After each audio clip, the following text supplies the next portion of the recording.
Welcome to another edition of Warmaster's Workshop. In this tutorial, we're going to be learning how to make homemade or shop-made body filler using a fiberglass resin and just some simple talc powder that you buy in the grocery store or in the Walmart or whatever store sells health and beauty products. It's this way, or what this does is this teaches you how to mix ingredients, how to come up with recipes specific to what your costuming project is, and not only that, but have some kind of recipe that's specific and unique to you, and your techniques and how you build costumes. So we're going to keep this fairly simple. It doesn't require a whole lot. Again, as you saw, was just we're just going to use fiberglass resin and talc powder. So first I'm going to put some gloves on because gloves are always very important, especially when you're working with a resin. You do not want to get that on your hands. You also want to make sure you're working in a very ventilated place. I'm using Bondo resin. So that's the specific brand. So this is a polyester resin. I'm going to shake it up just to mix it up. It's been a little while since I've used it. These can have a shelf life, so it's always a good idea to not let it sit around too long. The monomers in it will degrade over time. I'm going to use just a simple cup. I've got a stir stick. You can use anything you want to do to stir that up, but what I'm going to do here is just take this top off, and we're just going to pour some resin into the cup. That's probably way more than we need, but that's all right. I've got plenty to spare.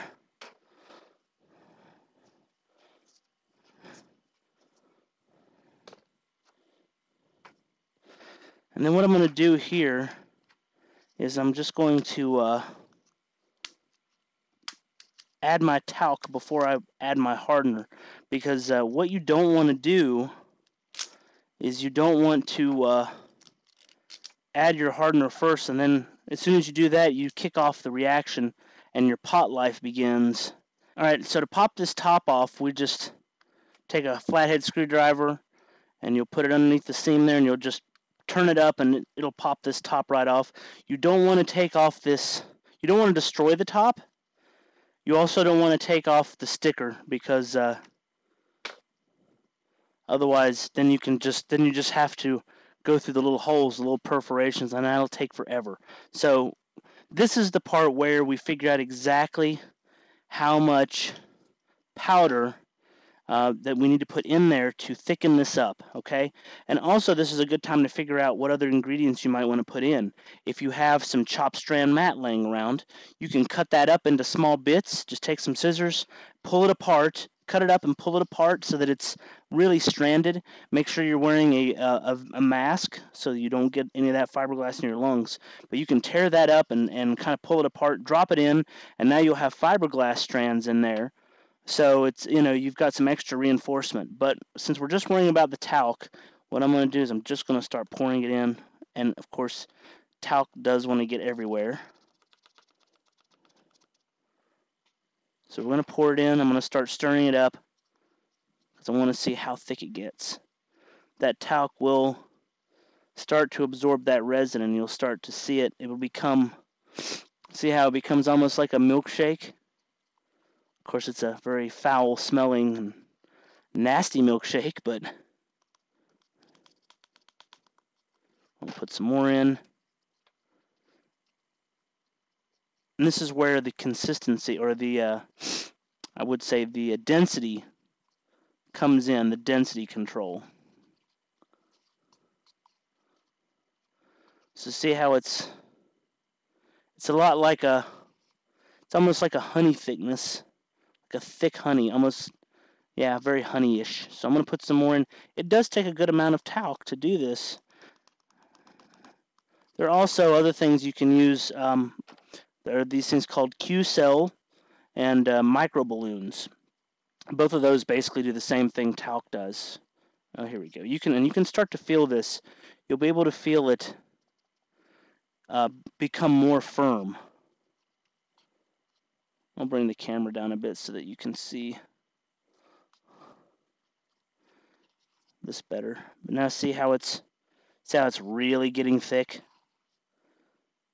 It's much closer to the consistency of a body filler, of a brand body filler like a Bondo or something. It's still a little bit more loose. We want to tighten it up.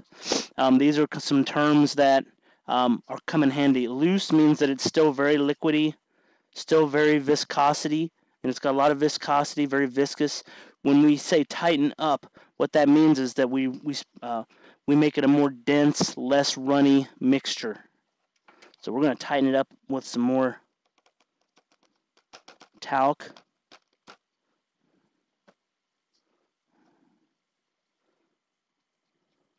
See, you can see how it's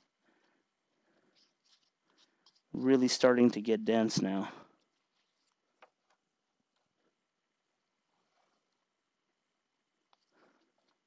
I like to do the drip test. That's always kind of my hallmark test into how good this stuff is. See how long it takes for it to get a good drip? That means it's really nice and viscous, or not viscous, but it's really nice and dense. It's not viscous, or it's very low viscous at this point.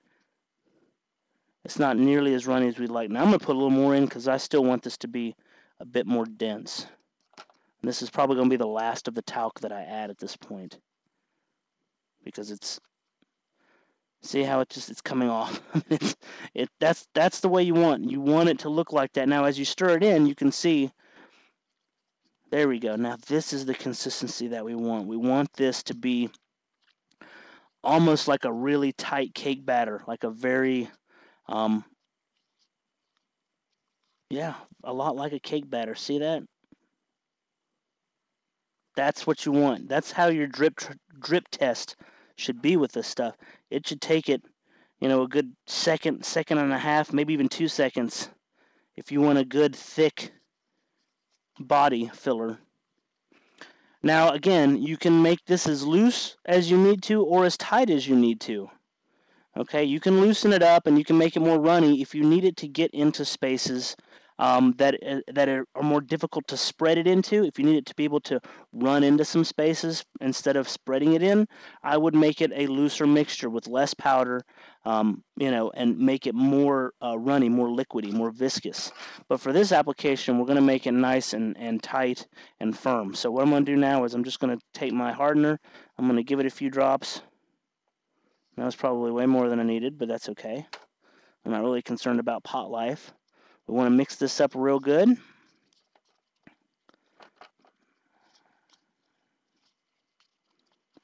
you can always smell when the hardener gets involved because it takes that stink level right up to a new number. A little bit more. All right, I think we're good. We can go ahead and start troweling this out. Now, I'm not going to be making any specific shapes or anything like that. This is all for just the tutorial. But if you've watched some of my past videos, especially the helmet from scratch tutorial, you'll see that I used some Q-cell to thicken up and make my own filler. I actually make my own filler. I do not. I very rarely, when it comes to costuming, I very rarely use Bondo or any name brand filler. I just make my own, and the reason that I do that is because I like to control the consistency of the filler. Now see how nice and spreadable this is? It's also completely sandable. So you will be able to sand this down.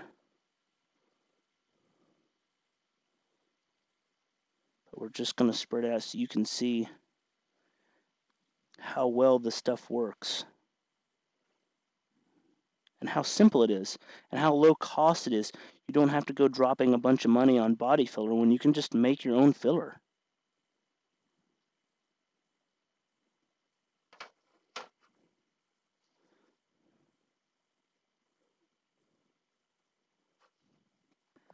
Alright, so our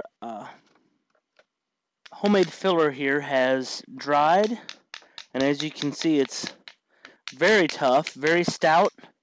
I've done some sanding real quick on the top just to show you how well it sands. So this is literally body filler that you can make yourself. And we're going to pop it off of this piece of Sintra here.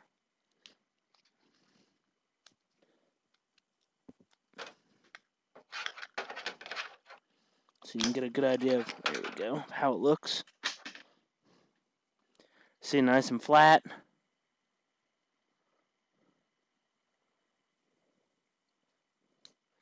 It's perfect body filler, just like you would use if you were to buy it in a, in the automotive section. So it's a very easy, very cheap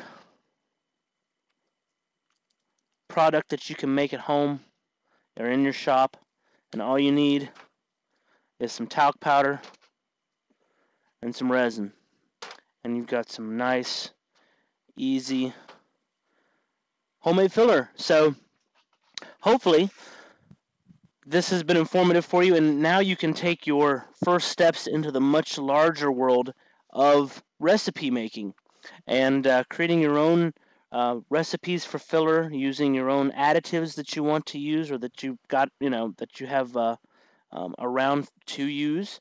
You can also